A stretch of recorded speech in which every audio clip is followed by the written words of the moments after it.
As Tom Hanks once said, "No one knows how a movie is made, though everyone thinks they do."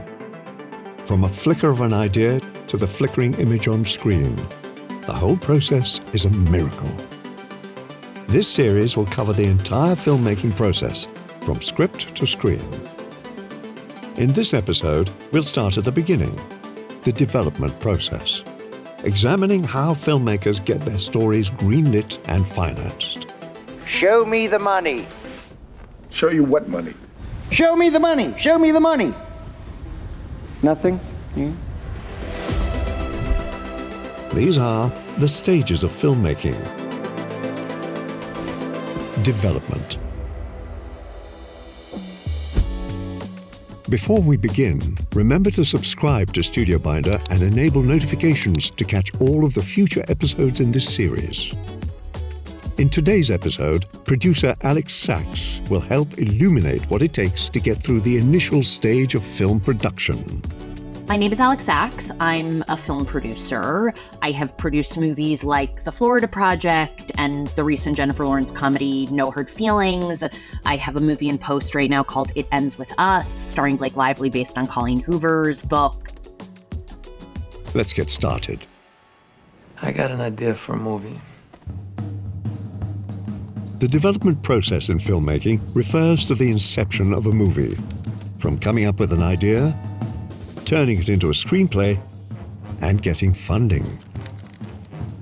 The development process has evolved through cinema's history. During the height of the studio system in the 30s and 40s, films were made in an assembly line process, and all the creatives were under the employment of the studio, assigned by executives to different projects. They got you shooting on the lot? Well, Mr. Mannix pulled me off the Western, says I'm doing a movie on a soundstage. After the collapse of the studio system, a new mold began to take shape. The package unit system. The package unit system gives more power to producers, who assemble a collection of elements for a film in order to get funding. The collection is called a package and can include a script, a piece of intellectual property, a movie star, and a director. With the package unit system, creatives have more freedom, but it is often more difficult to put a project together. Producer Steve Golin explains the variables in assembling a package. If you have a good piece of material and you get the right filmmaker, you will attract a good cast. Good directors get good cast, but good material gets good directors. Today, the package unit system continues to dominate the American film industry. Let's take a closer look at the packaging process. When packaging a project, a producer has one central goal: to obtain funding. I like to package movies before I take them out to the market. It gives us more leverage. It increases the value of the package, and you really need those value attachments to get independent financiers interested in writing you a check for your movie. This means that whatever shape the package takes, it needs to make clear why it is a good investment for potential financiers. A package can begin in a few places. One way is with a spec script, a fully written screenplay that a writer has made on their own, with no guarantees, no attachments, and no payment. A spec script may land in a producer's lap through a writer's agent or manager. Beardley Oberon gave us a draft that's extremely classy. Or a script may get the attention of a producer by doing well at a festival, getting selected for a fellowship, or appearing on the blacklist, a list of highly sought-after screenplays. The Wrestler is one such script, which was written by first-time screenwriter Robert Siegel. The script made its way onto the blacklist, and there it got the attention of Protozoa Pictures, Darren Aronofsky's production company. The spec script packaging process is much publicized but rare. More often than not, spec scripts are a way for producers and executives to scout talent for other projects rather than make the script itself. If a producer does see a spec script they want to make, they might not buy it outright and instead get an option for the rights, meaning they have the exclusive ability to purchase the script within a few years. If the project isn't produced, the project is released back to the writer, or the option is renewed. Options cost much less money than buying and allow the producer to only have to spend big on the screenplay once they know it will be made. IPs and sequels, that is the thing that people want. Another initial step for packaging is intellectual property, or IP, a creative work like a book or an article which you can legally protect with copyrights. A producer will obtain the rights for a piece of pre-existing intellectual property and seek out the necessary creatives to convert this IP into a movie. You are without doubt the worst pirate I've ever heard of. But you have heard of me. This packaging method has always been popular in Hollywood. Entire departments in studios and production companies are dedicated to obtaining the rights for various properties. Producers often have an easier time finding funding for a project based on intellectual property because the material has already proven to be popular. So it's less of a gamble for a financier. You love Pokemon. No. Yeah, you do. That was a long time ago. It can unfold in a million different ways, but it always has to do with identifying the material, going to the representative, and starting a negotiation. The creative comes into it too. Some authors are more interested than others in terms of like, I want to understand the creative vision. I want this to be something that complements the book and the vision of the book that I wrote. Whereas, like I said, others don't care. And they'll just take the check, which, good for them. IP can be found anywhere, as Greta Gerwig's Barbie illustrates. Closer I identify. Mattel had licensed the film rights of its popular doll to many producers and production companies over the years before it finally got made at Warner Brothers. As Gerwig described, she had to find a story where there hadn't been a story. It was like a big question mark. How do you adapt a doll? I mean, it's like a very odd assignment. I'm actually not sure. But that's also, what made it kind of intriguing.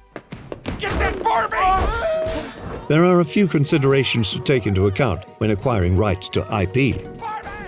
First, a producer must decide if they need the exclusive or non-exclusive rights. Exclusive rights means no one else can own the rights to the property, and as such, cost more to obtain. A producer also needs to determine how long they want the rights for. Typically, a producer will want the rights in perpetuity, meaning forever. But a producer can also get an option for the rights to keep development costs lower. Who owns what rights to a property is referred to as the chain of title, and producers are sure to review a chain of title before dealing with a property. A package can become more enticing if a producer lands promising attachments that are a compelling fit for the idea. This may be a high-profile actor or a big-name director. A movie that we are in the middle of selling right now called Americana, it ended up becoming this really robust package. And that was part of how we were able to raise the financing, because let's say we had only had Sydney and Paul attached, I don't think it would have been as undeniable. Just give it to me. You. Shoot me. Martin Scorsese explains how Robert De Niro was crucial to getting Taxi Driver made. What we did there basically was a very low budget. And De Niro had just won the Academy Award for Godfather 2. And they had just seen my film Mean Streets, which De Niro was also in. They figured they sold the two of us together into a sort of package for Taxi Driver. I know you must think that I'm, you must think I'm pretty sick or something. You must think I'm pretty sick. Right? You must think I'm pretty sick? Or it can be a big-name director with exciting IP. Producer Gail Berman explains how important Baz Luhrmann's name was to sell Elvis. It came from an idea about what would it be like to have Baz Luhrmann tell the Elvis story. I thought it was a great idea because the story is a big American story and Baz knows how to do that well. and it also is a musical story. And Baz really knows how to do that well. Sometimes a filmmaker will create a proof of concept to try to further sell an idea to investors. Damien Chazelle was able to get funding for Whiplash with his short version of the film. Why do you suppose I just hurled a chair at your head, Neiman? I don't know. Yes, you do. James Cameron, meanwhile, shot a scene from Avatar using its groundbreaking motion capture technology in order to prove to financiers that additional funding would be well spent. I mean, look at all that cheddar. If a package doesn't already include a completed screenplay, a producer may try to get initial seed money to pay a screenwriter. George Lucas presented a 15-page treatment of American Graffiti in order to get $10,000 from United Artists to hire a screenwriter. Getting funding for a screenplay, however, doesn't mean that the financier will give a filmmaker money for production. United Artists passed on American Graffiti after reading its script. Joe College strikes out. The Writers Guild rules state that a writer can offer one draft, one revision, and one polish before they require additional payment. This means that the best producers are ones who can give insightful and effective notes from the get-go, making sure they and the screenwriter have a common goal for the final product. And I'll usually give some notes, especially if we need to find a director or if the writer is also directing. There may be things visually that I think need to be more on the page, or just maybe some things that need to be tweaked. But it's different for every writer. There are a lot of writers that I work with that really love writing on spec without intrusion from studios and thoughts about marketing, etc. And then there are other people who do want to develop something with marketing and studio thought processes in mind. So it can look all those different ways. You have captivating eyes, like a unicorn or a princess. Producers may also put together a table read, where actors read through the script live, allowing the filmmakers to hear the project out loud and locate where things may need to be changed. A read-through can also be used to generate excitement. Martin Scorsese and Robert De Niro put on a table read of The Irishman at Tribeca, and producer Irwin Winkler describes the effect. It played like gangbusters, and I think everybody at that point said, okay, we're going to make this movie. You charge a guy, always charge a guy with a gun. With a knife, you run away. Run away from a knife. So you charge with a gun, with a knife, you run. That's right. The producer will usually also work with a writer to create a logline, one sentence which summarizes the general tone and plot of the film. This helps a producer sell the project, and so does a proposal, a few pages which include a brief overview of the film, some pre-existing movies it could be compared to, and a summary of the finances involved. A proposal will often incorporate market research, which explains the potential audience for the movie.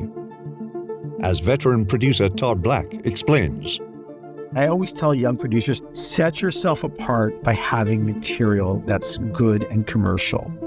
Don't come in to see me if you have material that isn't commercial. I don't see a lot of money here.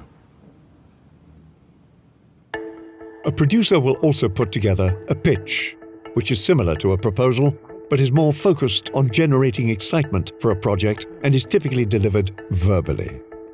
Sometimes I'll have a writer bring me an idea, and from the jump, I will know that what we're developing is really a pitch to take out to studios and financiers.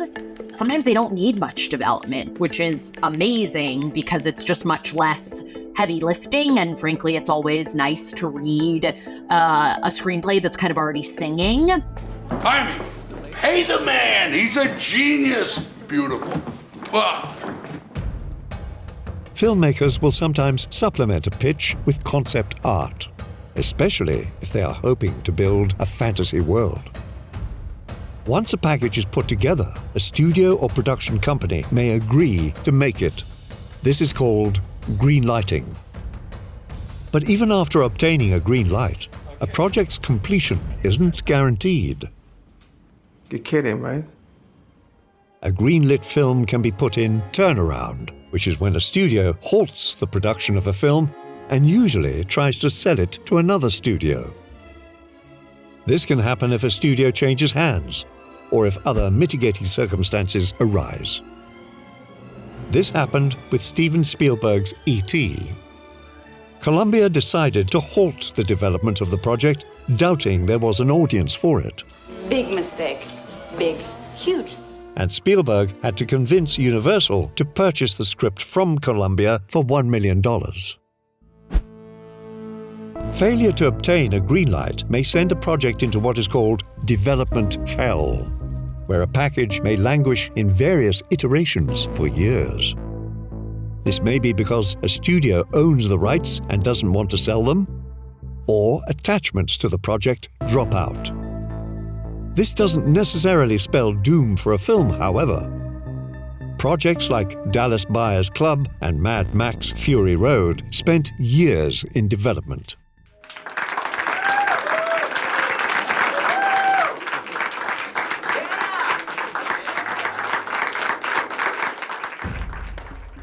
After a green light, a script will go through additional changes as budgeting, logistics, and additional crew enter the picture.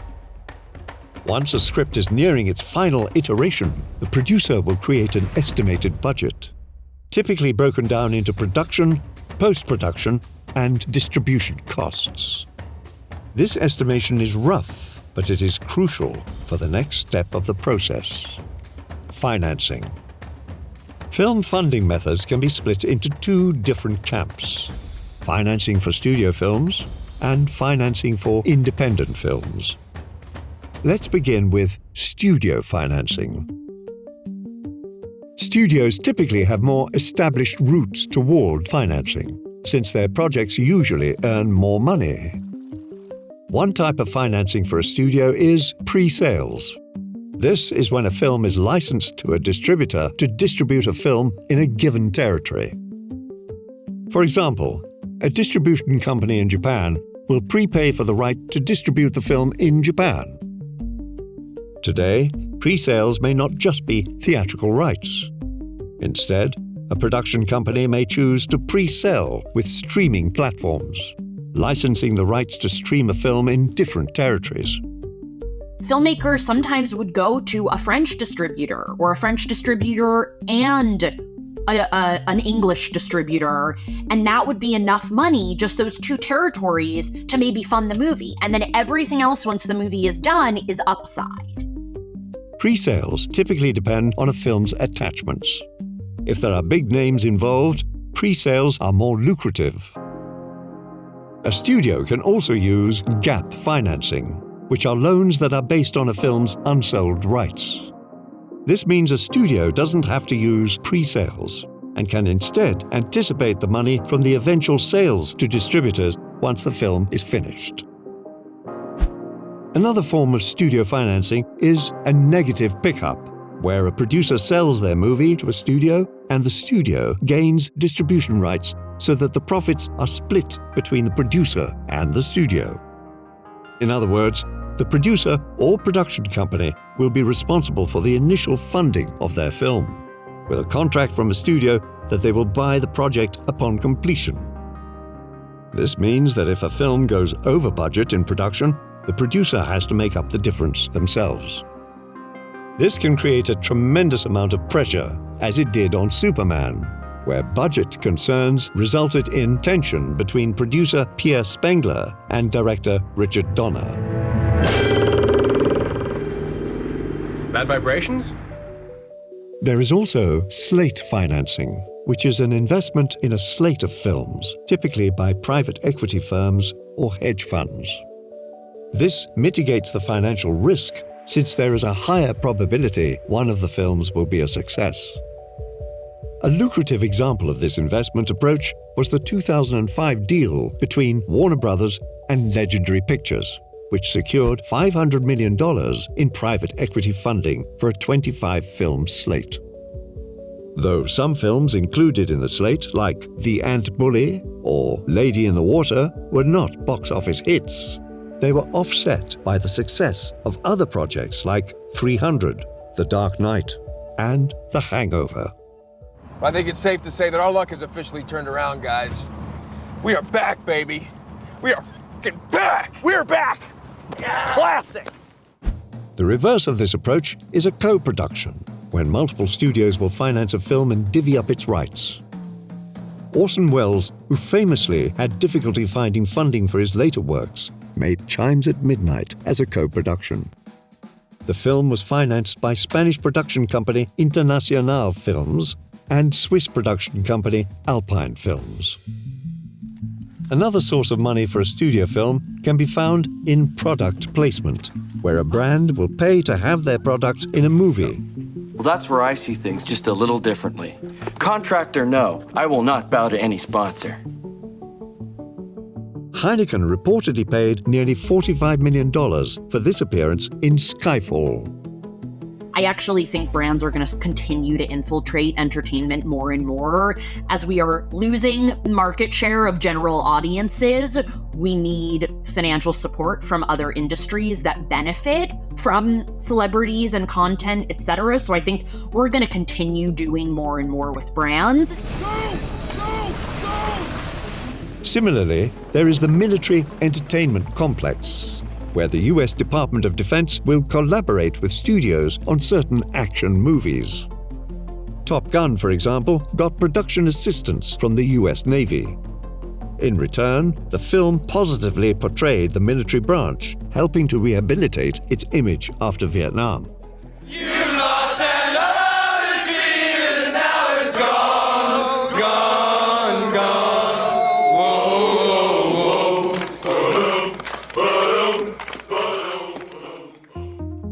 Many of these avenues for funding are not available to independent film financing. Independent financing can often look more scrappy than at a studio, with producers and filmmakers sometimes searching for money in less conventional places. Here's the f***ing money, it's down there somewhere. Let me take another look. Look, the goal is always you get one equity financier, which means it's someone who is literally just writing you a cash check. It's easy, it's simple, like that is the goal of indie financing. That's the easiest way to do it. Many filmmakers in the early stages of their career will use crowdfunding, depending on personal connections to raise money for their project. The Babadook used the crowdfunding platform Kickstarter to raise additional funds for its visual effects.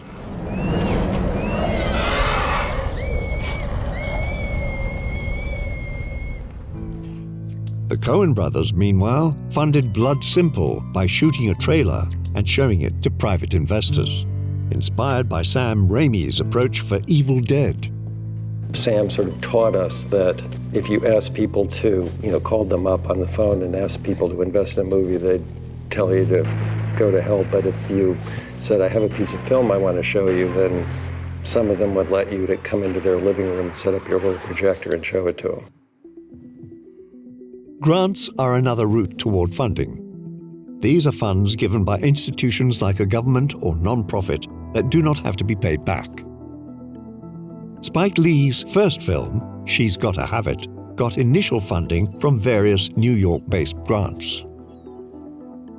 If a filmmaker has already completed a script or a short version of their project, a film festival can provide opportunities for funding. There, a filmmaker can network with potential financiers with the extra leverage that their project is already critically celebrated.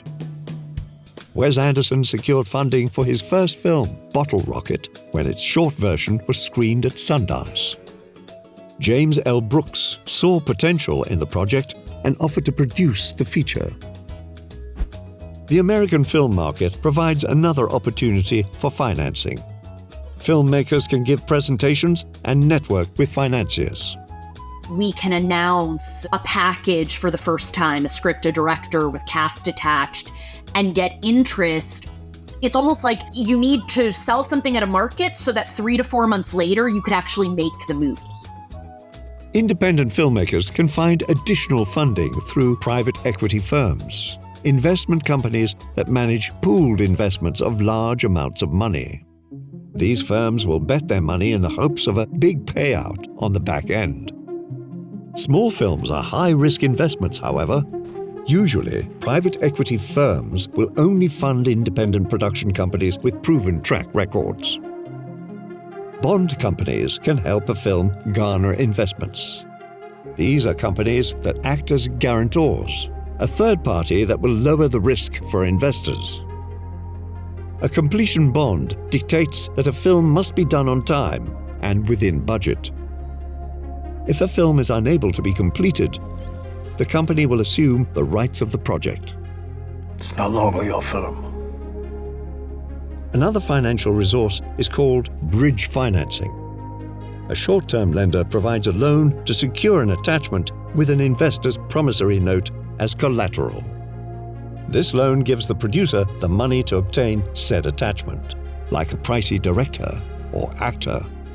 Bridge money is very expensive. It's money that they know you're desperate for, that you need for a very short amount of time, and they're going to charge you for it.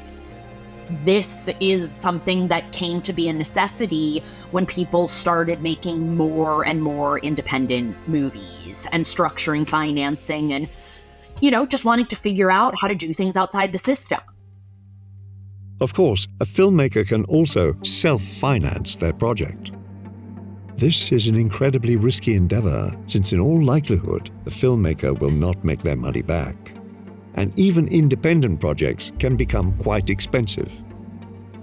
Of course, there are a few success stories, like Kevin Smith's Clerks, which he funded with a collection of credit cards. Well-established filmmakers will sometimes bankroll their own projects as well. M. Night Shyamalan has taken this approach for most of his movies since The Visit, mortgaging his house for each new project. A filmmaker or actor who is passionate about getting a project made may also forego a salary for back-end points, thereby lowering the costs of production. This is referred to as deferred compensation. Making use of tax incentives can also keep the budget on a film down. Many countries and states in the US have tax breaks for film productions. This cost-cutting measure is often also utilized by studios, and productions will typically choose to shoot in locations that have incentives, like Vancouver or Georgia. We save money? Absolutely.